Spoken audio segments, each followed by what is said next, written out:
Have you ever questioned yourself, what if the tale of Little Red Riding Hood wasn't as innocent as it seems? Imagine a version of the tale, one not sugar-coated for bedtime stories, but raw and chilling.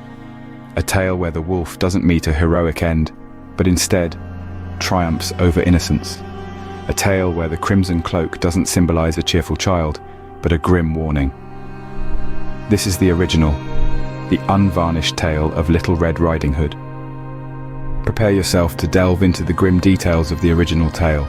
In the original tale, Little Red Riding Hood was a young girl living with her mother by the edge of a forest. She was an innocent, sprightly child, full of curiosity and wonder for the world around her. Dressed in her favorite red cloak, hence the name, she was a picture of childlike innocence, a stark contrast to the dark, foreboding woods that lay beyond her home. Her mother, a wise woman, well aware of the dangers lurking in the forest, would often warn her. "My dear," she'd say, "never stray from the path, for within the shadows of the trees dwell creatures of the night." These words, though filled with love and concern, fell on the ears of a young girl whose curiosity often got the better of her. One fine day, her mother asked her to deliver a basket of goodies to her ailing grandmother who lived deep in the heart of the forest. With a sense of responsibility, Little Red Riding Hood set off on her journey, her mother's warning echoing in her ears. "Stay on the path, dear, stay on the path." But alas, the allure of the forest proved too strong for our young heroine. The vibrant butterflies, the sweet scent of wildflowers, the rustling of leaves in the wind, they called out to her, pulling her away from the safety of the path. And it was in this moment of innocent disobedience that she encountered the wolf. The wolf, with his cunning smile and charming words, managed to deceive the young girl, making her believe he was a friend.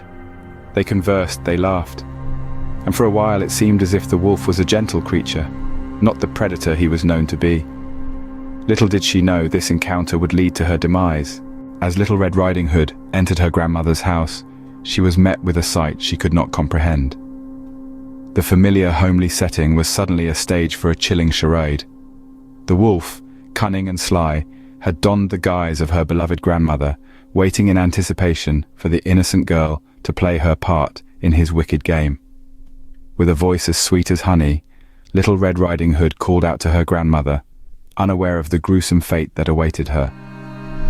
The wolf played his role to perfection, coaxing the innocent girl closer with a feigned frailty. His eyes, gleaming with a predatory hunger, were hidden behind the guise of a frail old woman, creating a grotesque parody of the grandmother she knew and loved. The room was filled with an eerie silence, the air thick with tension as the wolf, still disguised, invited Little Red Riding Hood to join him in bed. Oblivious to the danger, she climbed in, her innocent eyes not noticing the sharp teeth that lurked behind the comforting facade of her grandmother's face. The wolf, unable to contain his hunger any longer, threw off his disguise. His eyes, now filled with a savage hunger, stared at the terrified girl. Before she could scream, before she could escape, the wolf lunged and devoured her, just as he had her grandmother. The comforting, familiar setting of her grandmother's house was now a gruesome scene of a tragic ending. There was no huntsman to save the day, no miraculous escape. The tale that started with an innocent journey ended in a grim spectacle. The wolf had his fill, leaving behind an empty house and a chilling silence that echoed the grim reality of the world outside the safe confines of fairy tales. And so the tale ends, not with a heroic rescue, but with a grim ending. In stark contrast, the modern version of the tale presents a more hopeful ending.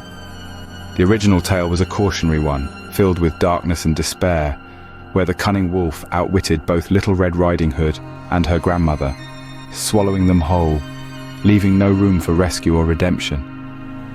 It was a rather grim story where innocence and naivety were punished rather than protected. However, the modern retelling of this age-old tale takes a significantly different route. It introduces a new character, a woodsman, who plays a crucial role in the story.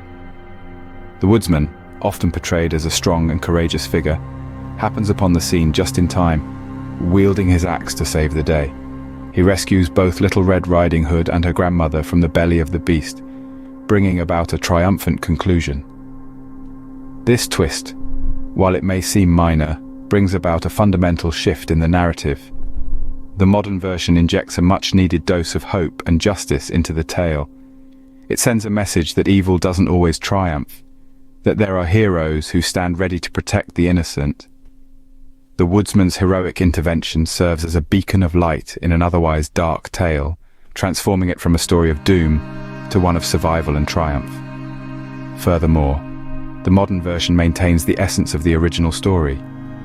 The wolf remains cunning, and the grandmother and Little Red Riding Hood are still naive. But these characteristics are balanced by the introduction of the woodsman's bravery. It's a more balanced tale, a story that now includes the full spectrum of human nature, from the cunning and deceptive to the innocent and naive, and finally to the brave and heroic.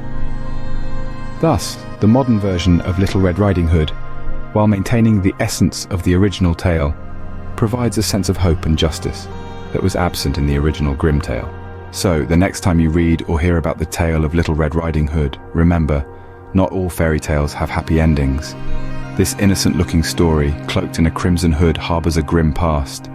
It's a stark reminder of how tales have evolved over the centuries, from cautionary narratives to comforting bedtime stories. Charles Perrault's original version carries a chilling end, a far cry from the heartwarming rescue we know today. Thank you for joining us on this journey into the grim past of Little Red Riding Hood. Until next time, stay curious.